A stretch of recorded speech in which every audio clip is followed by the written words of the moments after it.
out of the state or somewhere to purchase one. But is it wiser to get a new car because even used cars are expensive? Or because I'm also thinking about if you get a new car, you get so many miles where the drivetrain is covered, or just try to get a good used car. What would yes, sir? What would be the best deal? Yes, it's a great question, and we're in an unusual season right now with car prices still elevated. Now, they have finally begun to soften after a historic used car spike throughout much of 2021, but we did see some increases in April, which is, as a result of inflation across the board. But rising interest rates have only added to the expense faced by buyers who are having to finance because they end up paying more over the life of the loan. So it's a better time now. It's still not an ideal time to buy a car, both used and new. So what most folks have had to do is start looking at older cars. They are dropping the fastest as the prices revert back to where they were at pre-pandemic levels. So they're also, in some cases, using more budget models to choose from and looking at, again, older cars. I like the idea of buying a high-quality used car. The benefit is primarily because of the high depreciation of their early years. It's already behind them. You may not need as much insurance coverage. I like to look at pre-owned cars that are certified.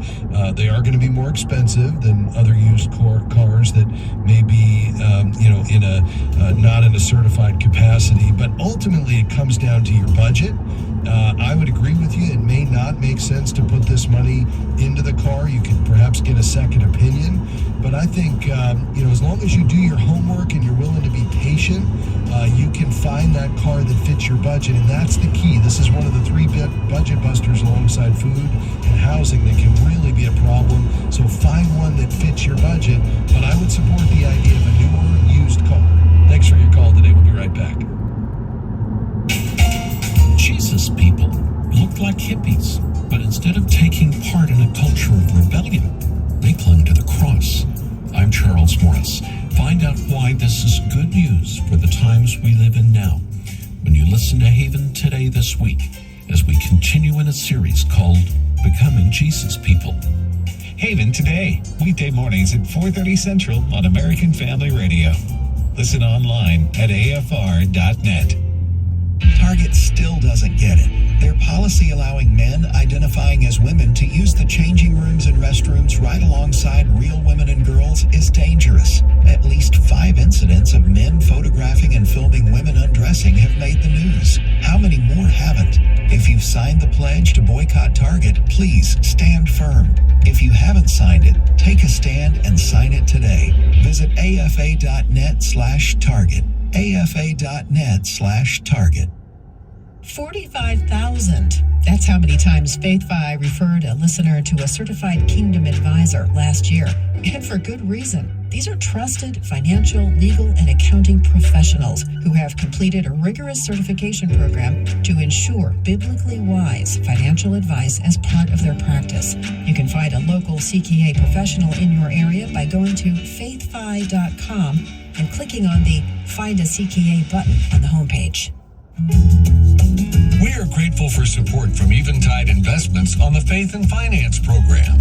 Eventide's approach to values-based investing is grounded in the belief that humankind was created in the image of God, with intrinsic dignity, value, and worth. Eventide calls this investing that makes the world rejoice. More information is available at eventideinvestments.com. That's eventideinvestments.com.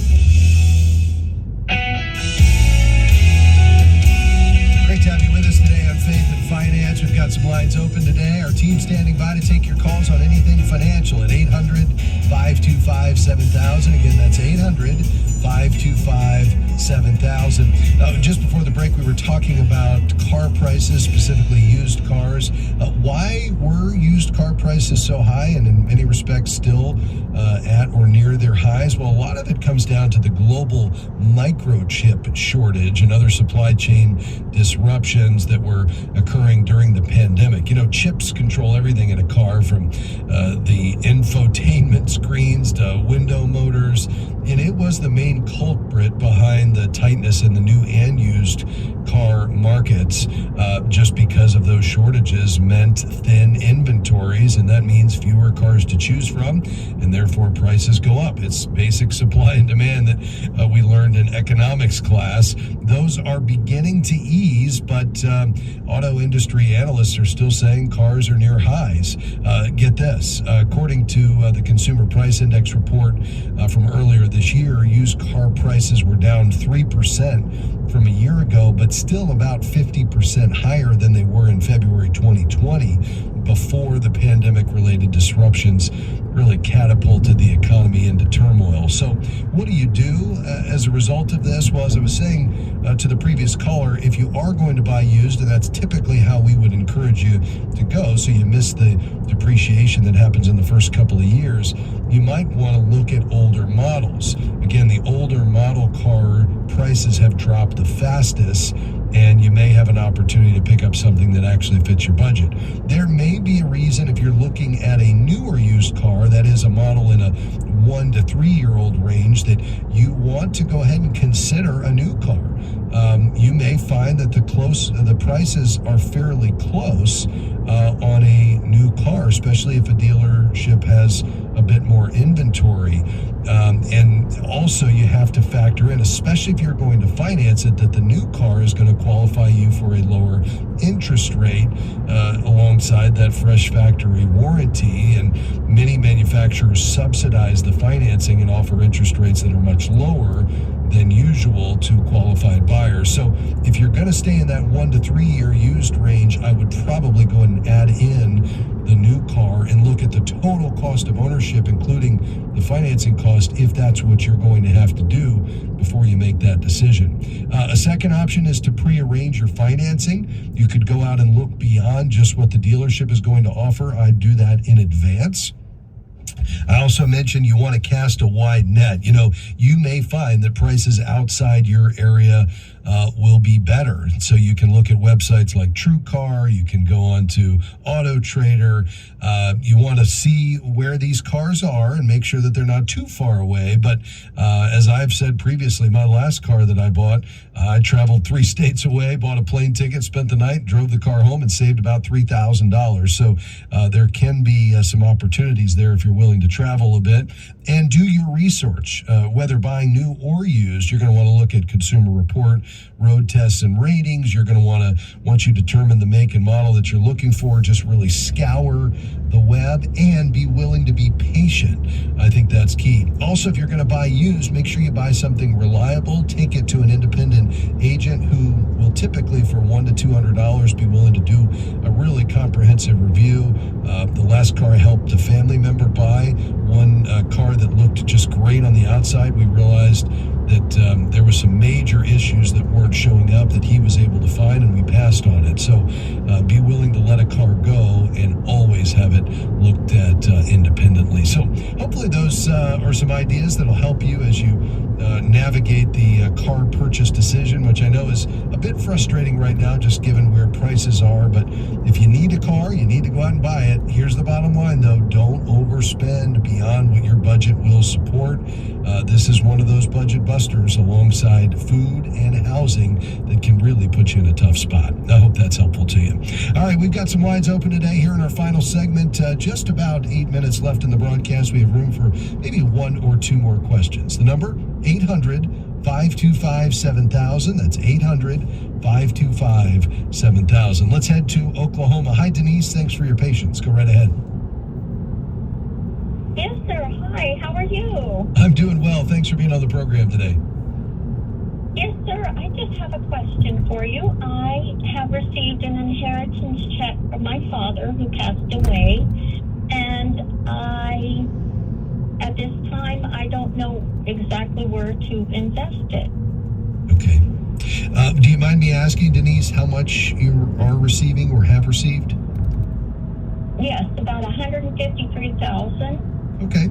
And is this money you just want to put away for the future? And by the future, I mean a time horizon of 10 years or more? Or do you have some specific uses for it that are earmarked in a shorter time frame? I don't know. I wanted to get your opinion as far as cash value insurance, life insurance. Mm-hmm. Yeah. And I was thinking about that because I don't know a whole lot about it because I'm not a consistent investor. Yes. So Yeah. I No, that- wanted to get your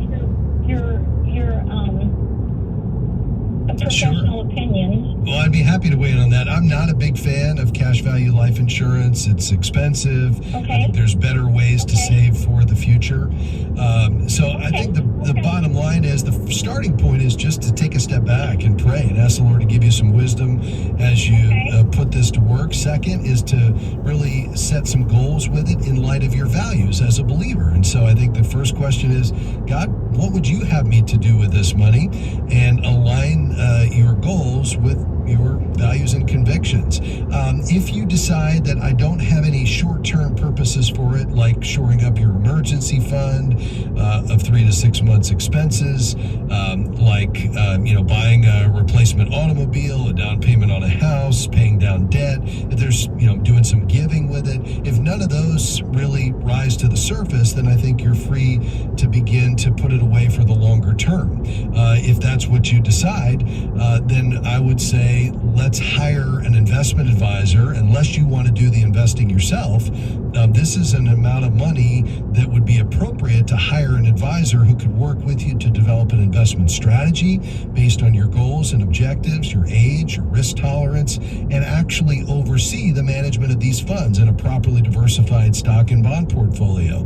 That's going to be the very best way for you to grow this appropriately without taking unnecessary risk, but giving you a chance to overcome the inflation that would cause it to reduce or lose its purchasing power over time. And hopefully, 125,000 10 years from now is 150 or 175,000. And if you needed it to cover long-term care expenses, or you wanted to leave it as an inheritance, or God leaves you to do some giving out of it, you would have the opportunity then to take some of those gains and put that to work. So if it were me, my next step would be to connect with 2 or 3 certified Kingdom advisors, interview them, find the one that's the best fit, and then let that individual invest this for you and see if you can grow it conservatively. How does that sound, though? Well, that sounds good. Okay. You certainly could do it yourself, and no, that's okay. You can do it yourself as well. And if you wanted to, our friends at SoundMindInvesting.org can help you with some mutual fund selections, but you would ultimately be making those buy and sell decisions. If you wanted to find, though, an advisor, again, we recommend the Certified Kingdom Advisor designation, and you could search for and select a CKA in your area, Denise. At our website, it's faithfi.com. That's faithfi.com, and just click Find a CKA, and you can do a zip code search. And what do you think for the time being? What do you think about me putting it just in a savings account for now? You certainly could do that. You could either put it in a high yield savings and you'd get about 4% on the money, or you could put it into some CDs, some certificates of deposit. Right now you can get a 10-month CD north of 5%, and it would be FDIC insured, and you'd get a good rate of return on it. The only reason I might consider, though, if you are going to invest it, doing that sooner rather than later is, as we're, facing a prospect of a recession, there's an opportunity this year to buy stocks at a discount. Does that mean the market's going straight up from here? No, but this is a great time for you to be moving this into the market and positioning it for the next decade of growth, in my opinion, versus waiting until we're beyond the recession and perhaps next year the market's really doing well. You'd be buying in potentially at higher levels. So that would be the only reason I might consider investing it now rather than waiting. But if you really just didn't have a peace of mind about that and you wanted to take your time, I would say in the meantime, using a high yield online savings account like Marcus.com or Capital One 360, all of those would offer FDIC insurance, and you could get rates better than 4% right now. Okay, that sounds wonderful. Okay, very good. Well, if we can help you further, Denise, along the way, don't hesitate to reach out. But listen, all the best to you. And I'm sorry to hear about your father's passing. I appreciate, though, your desire to be a faithful steward of this money that he's entrusted now to you. And it's all the Lord's, but you're the manager of that now. And being wise and thoughtful about how you put that to work is always a good thing. So may God bless you, Denise. Thanks for being on the program today. We appreciate it. Well, folks, that's going to do it for us. Hey, let me remind you, as we head toward our fiscal year end on June the 30th, we'd love to have you invest in this ministry here at Faith 5. We're listener supported, which means your tax deductible gifts before June 30 will go a long way toward helping us reach our year-end goals. We're on a fiscal June 30 year-end, and position us for great ministry next year as well. So if you'd like to give to the ministry, we'd be grateful at any level, and we mean that. Just head to our website, faithfi.com. That's faithfi.com, and click the Give button. And thanks in advance. Well, folks, on behalf of my team today, Robert Youngblood, Robert Sutherland, and Devin Patrick, I want to say thanks for being along with me today. I'm Rob West, and so appreciate you being on with us on the program each day, and your calls and your questions, and just for those out there listening. May God bless you. We'll see you tomorrow. Bye-bye.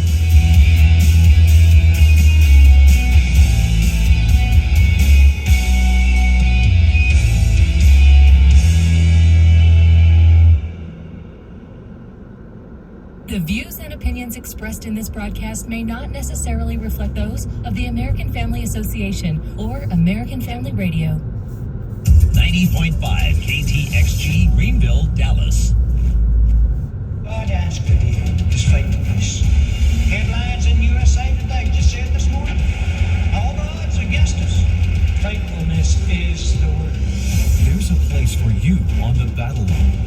Engage in the fight for America's families. Visit AFA.net and then take your position. A message from the American Family Association. This is American Family Radio, a listener-supported ministry of the American Family Association.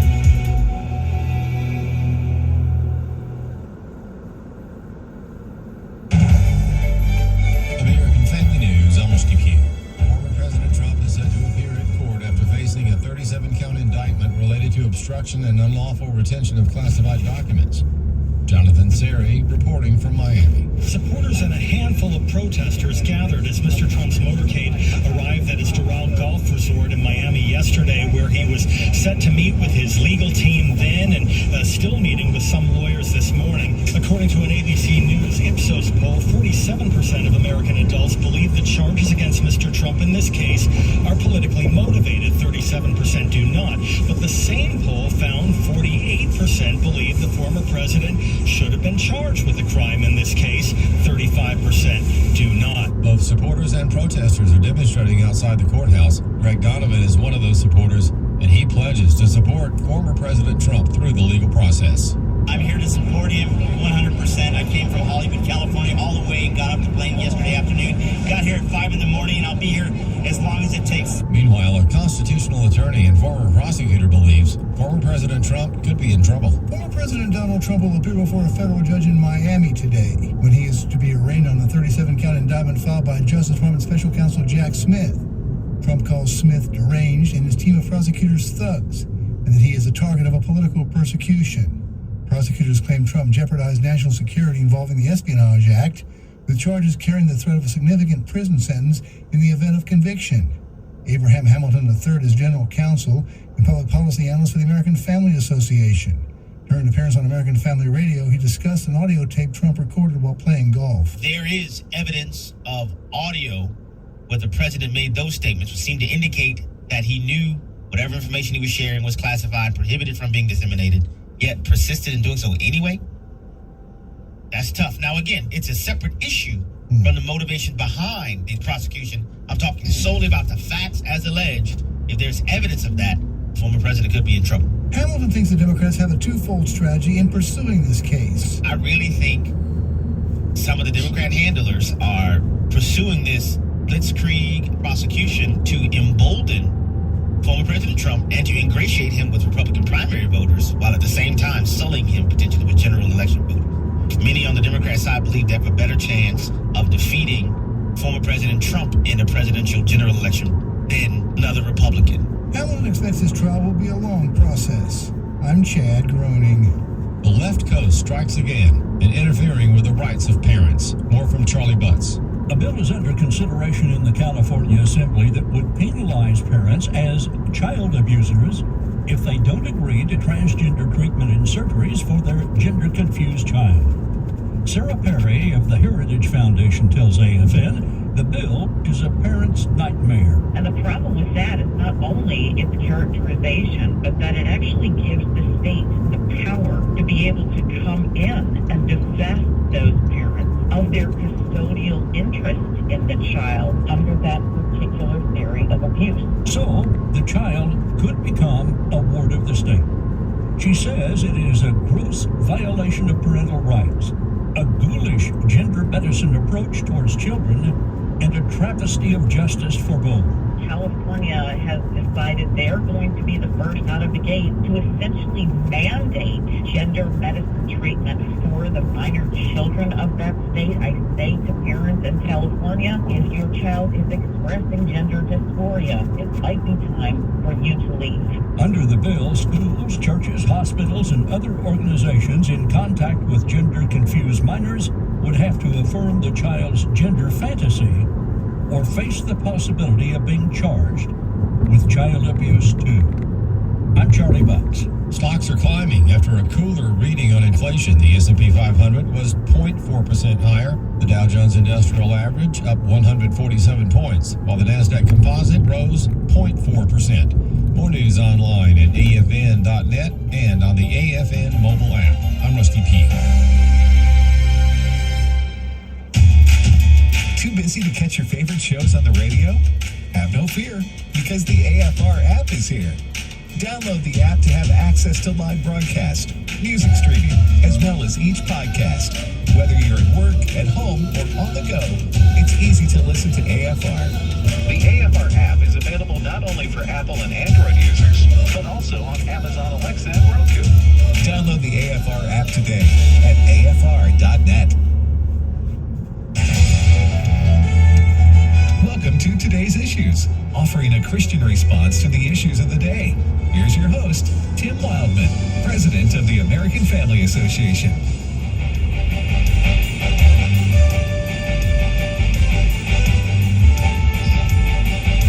Hey, good morning, everybody, and welcome to Today's Issues on the American Family Radio Network.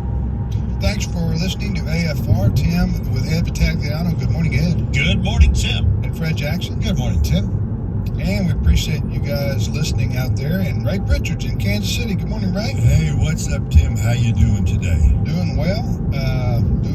It's Tuesday. I didn't even. June 13th. Yeah, I always tell people what day it is because they depend on me for that. And as everybody knows, this is my anniversary. My wife and I have been married 42 years. God bless that lady. Yes, oh yes. No, I fully agree. I fully agree. That deserves a hand clap. Yes. 42 years of marriage. Fabulous. That's right. Now, Ed, you have to be nice today. I'm taking my wife out to lunch. What else should you want? Yeah, McDonald's anniversary meal is That's right. more than a happy meal, isn't it? Let me tell you how you've been married as long as we have. Let me tell you how this works. Right. So I said, hey, let's go out to lunch. It's anniversary, and she was wanting to get out of the house, come into town. So she said, first thing she said when I said that, she said, okay, that's fine, but we're not going to go eat pizza. And I said, well then we're not going to the